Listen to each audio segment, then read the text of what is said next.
como que isso transformou sua vida, assim? Qual que quando você pegou e falou assim: "Ó, essa parada é pra mim", quais que foram os seus primeiros passos para você falou: "Pô, vou atrás de cantar em festa, vou fazer minhas músicas"? Como que foi esse processo para você? Então, cantar em festa, eu não. Das festas eu não ia para isso, das primeiras vezes. Eu fui e aí uma vez a gente começou a brincar com o microfone e eu fiz uma rima. Aí o cara gostou e falou: vou botar outra batida aqui, tu faz de novo. Aí eu já fiz outra rima, eu não fiz a mesma. E aí aquilo começou. Aí na outra festa o cara já chamou. Aí chegou numa época em que eu estava sendo chamado para ir fazer rima lá. Então foi uma consequência de acontecimentos. Isso também me ajudou também a falar assim, não, agora eu preciso parar e escrever uma coisa mesmo, de verdade mesmo, para tentar gravar. Mesmo que eu não tivesse noção nenhuma de como é que era no estúdio, de como é que era botar a voz, nada, mesmo que não tivesse. Mas eu ia tentar escrever alguma coisa, colocar no papel para tentar fazer, né? Ver o que dava. Aí escrevi umas duas letras e tinha um amigo, o irmão de um amigo que estudava comigo, também era assim, gostava de rap e tal, cantava, mas não escrevia. Ele cantava, dançava, tal, aquela coisa toda. Aí eu fui na casa dele e assim, eu ia na casa desse meu colega e começava a conversar muito com esse irmão dele. E a gente ficou amigo. Nessa de ficar amigo, a gente começou a trocar umas ideias de rap, de batida, de tal. E aí eu chamei ele para a gente formar um grupo.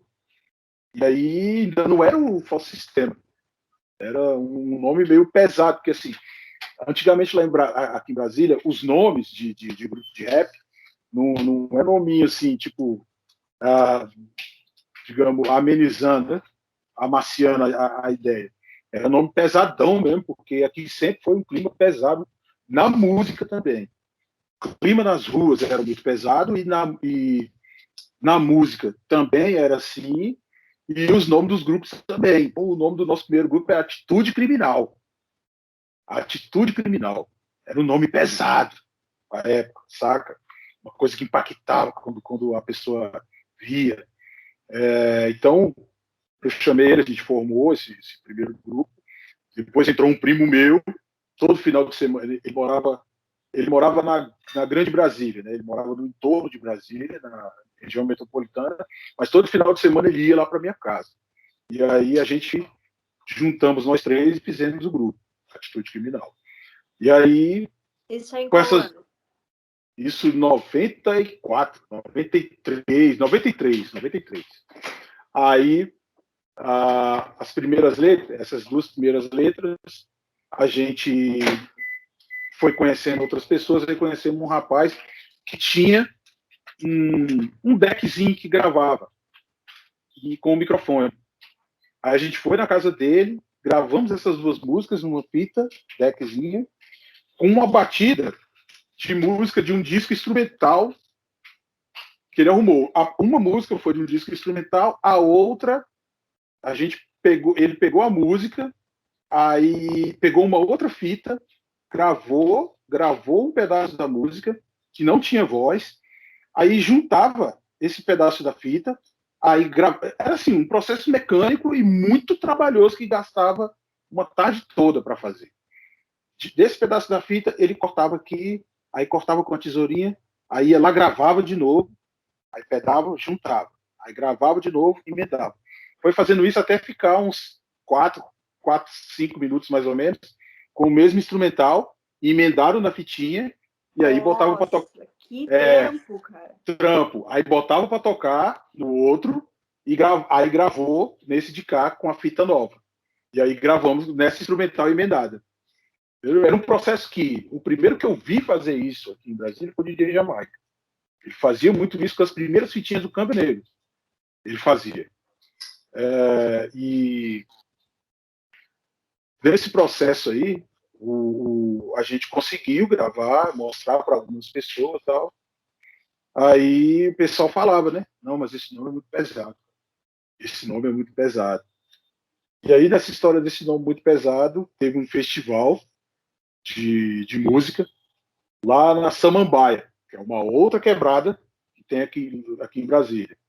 E teve esse festival de música, a gente fez a inscrição, só que a gente não tinha DJ, né? A gente não tinha DJ.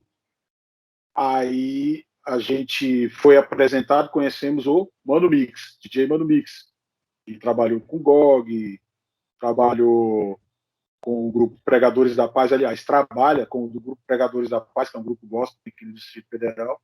E ele hoje está até hoje na ativa aí, trabalhando com hip hop, com rap, produz e tudo mais. E o DJ Mano Mix, na época, ele estava começando a trabalhar como GOG, então ele não poderia estar com a gente. Ele era de um outro grupo também que tinha um nome muito pesado, chamava Os Marginais. Era gangsta rap puro, pesadão mesmo. É. E aí,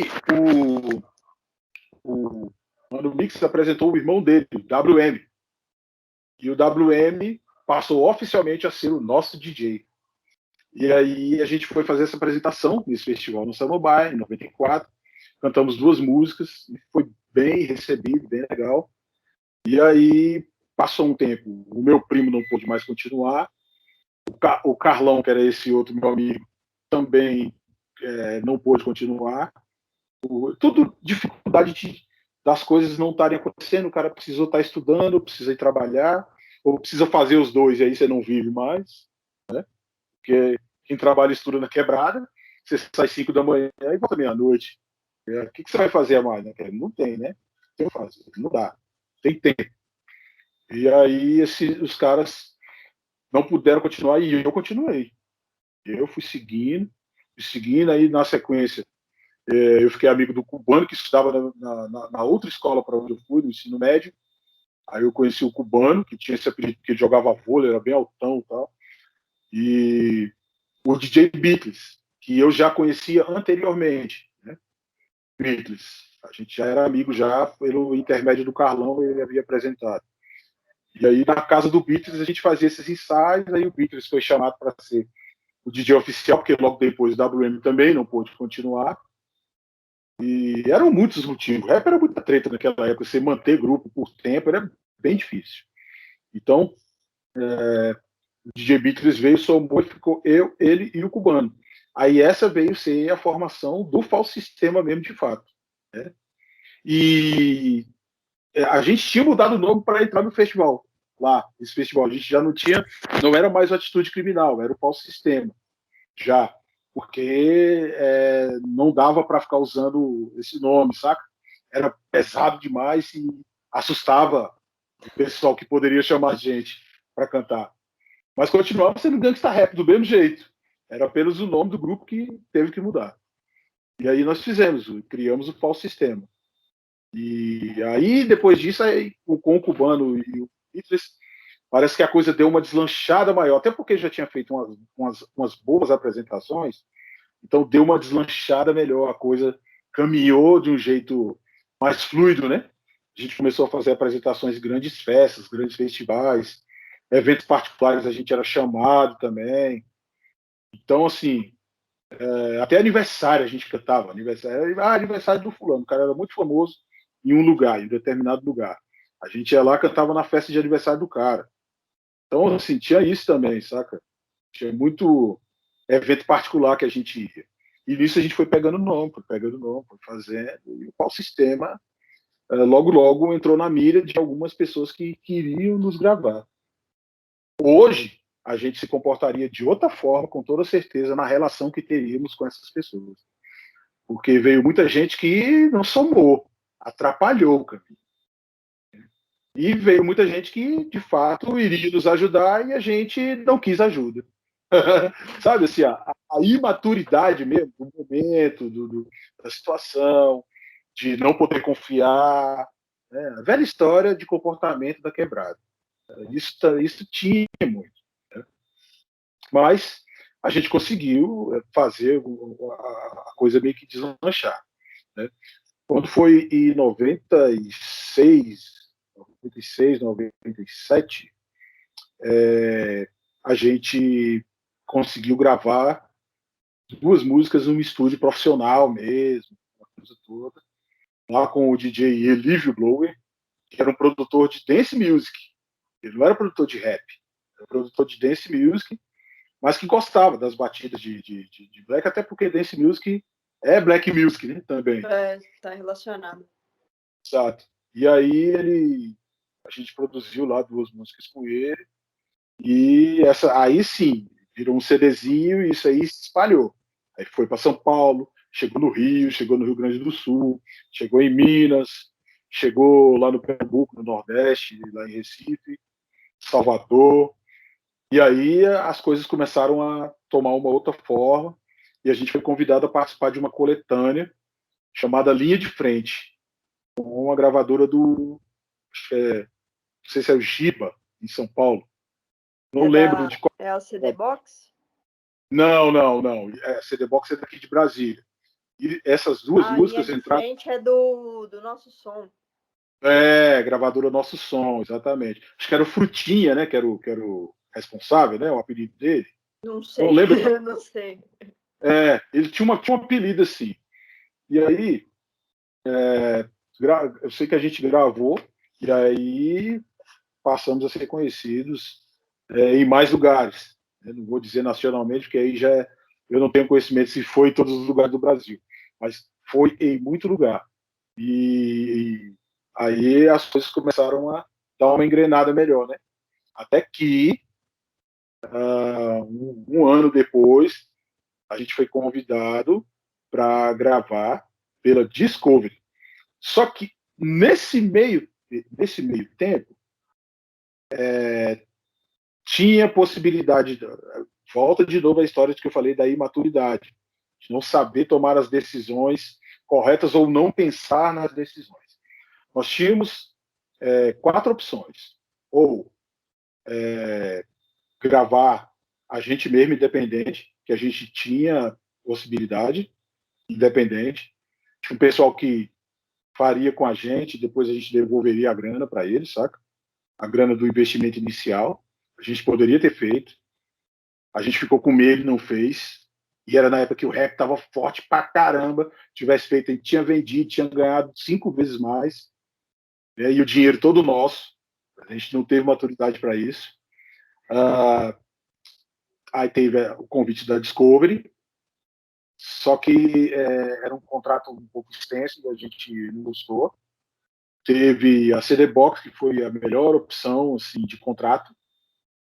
E tinha a Trama, que o X, por intermédio do X, que era muito amigo nosso, o X Câmbio Negro, ele pegou o CD e mostrou pro AIR deles lá, que eu não lembro se era o Miranda também, que faleceu há pouco tempo, o Miranda, que era um dos responsáveis.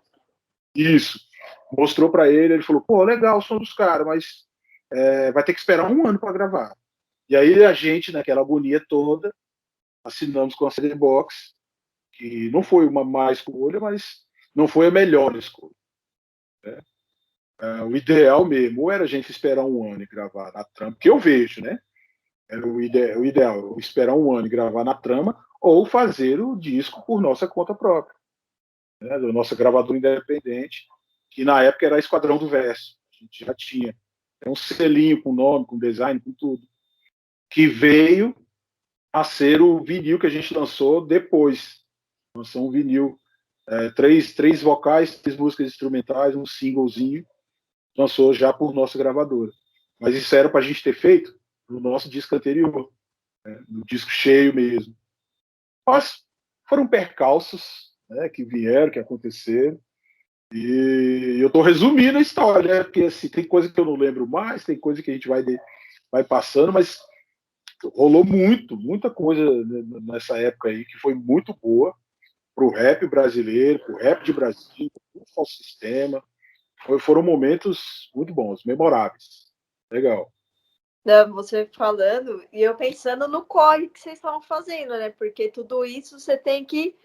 Você estava, acredito eu, né? Que você estava trampando, fazendo seu corre paralelo, né? Não dava para viver da música, né? Tava, né? Tem tudo, tem um monte de coisa, né? Que engloba, né? E aí eu queria saber como que foi esse contato em relação a se enfiar na cena, sabe? Tipo, entrar na cena, conseguir o contrato com uma gravadora, como que você se apresenta na gravadora para vender a sua ideia, para vender sua música, para vender sua arte, ou até mesmo para os shows, né? Era vocês mesmos que vendiam shows de vocês? Como que era isso? Até que você falou, né, da venda, as tiragens dos CDs, né? Foram sendo distribuídas em determinadas localidades no Brasil, mas vocês não tinham como mapear a totalidade disso, né? Como que era isso? Vocês tinham essa, vai fazer 1.000 cópias, aí vai lançar 100 para São Paulo, 100 para o Rio, 100 para o Rio Grande do Sul. Como que vocês controlavam isso? Porque era uma época que a informação demorava muito para chegar, né? Além da informação demorar a chegar, nós não tínhamos nenhum tipo de trabalho logístico, não existia. Era feito mesmo com quem você conhecia, aí você mandava tantas cópias para fulano que mora lá, manda no correio, tal, bota aquele embaladinho e manda. Outros era que a própria gravadora, né, levava, mandava para lá. E aí, assim, não existia um plano de divulgação, não existia plano de marketing, as coisas aconteciam no boca a boca. Ah, chegou tal grupo de tal lugar, eu não conheço não, vou conhecer. Por quê? Pelo fato de ter poucos grupos que conseguiam ter o êxito de gravar, quem gravava, todo mundo ficava curioso para saber quem era, porque supostamente era bom. Gravou, é bom. Então as pessoas querem saber quem é.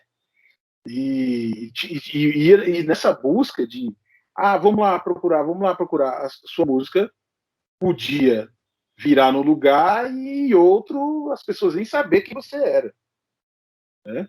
Então, assim, era tudo muito feito de uma forma muito amadora.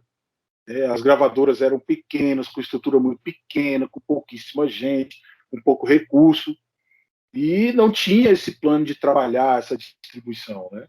Como depois de um tempo as coisas foram acontecendo. Mas as gravadoras do rap mesmo, as independentes, elas não tinham esse plano, não tinham esse plano. Isso veio acontecer do ano 2000 para frente, né? E ainda assim, muito poucas as gravadoras. A Trama, por exemplo, era uma que fazia isso. Mas a Trama era ligada a um outro grupo grande de empresas, e entrou nessa de trabalhar com música negra, que não era só rap, entrou nessa já com todo um plano de marketing, de distribuição, de logística, de como trabalhar a imagem de cada artista e tal. E as gravadoras do rap não tinha isso, não. Era tipo, vamos soltar lá. Bota 5 discos lá no Rio de Janeiro. Bota 10 discos dele lá em São Paulo. Bota mais tanto em tal lugar e tanto em tal lugar. Vamos ver. Se virar, a gente investe. Se não, vai ficar do jeito que está. Era mais ou menos isso que funcionava. Dessa forma. Mas isso também tinha uma pitada de não querer se vender para a indústria? Olha, é bem difícil dizer de não querer vender. Na verdade, a gente era totalmente ignorado, sabe? Essa história de falar que a gente não vai em gravadora grande, a gente não vai na televisão. 90% nunca foi convidado para nenhum e nem para outro. 90% dos grupos eram simplesmente invisíveis à sociedade, invisíveis às multinacionais da música, aos grandes magnatas. Ninguém te via. E, por esse motivo, as pessoas também ignoravam essas pessoas. Assim, a galera do rap, a periferia, tipo, não estava nem aí, sabe? O rap, eu posso dizer assim com toda certeza que o funk do Rio de Janeiro e o rap, principalmente o paulista e o brasiliense, foram fenômenos musicais nas quebradas, sabe? Foi uma coisa que veio descentralizada, não saiu do grande centro para estourar nas periferias, não. Ele veio da periferia e tomou o centro. Foi um fenômeno contrário, tá ligado? E por isso que tinha muita gente que torcia o nariz pro rap, torcia o nariz pro pro funk do Rio mesmo, por exemplo. Que eu coloquei aqui no papo só para tipo, dar uma comparação de ritmos, né? Que são ritmos primos, parecidos, próximos. Tem batida, tem swing, tal. Mas o rap mesmo era que tinha a ideia da contestação, né? De bater de frente mesmo, tal. Tem alguns funks também que tem essa letra, mas o rap era mais incisivo nisso, né?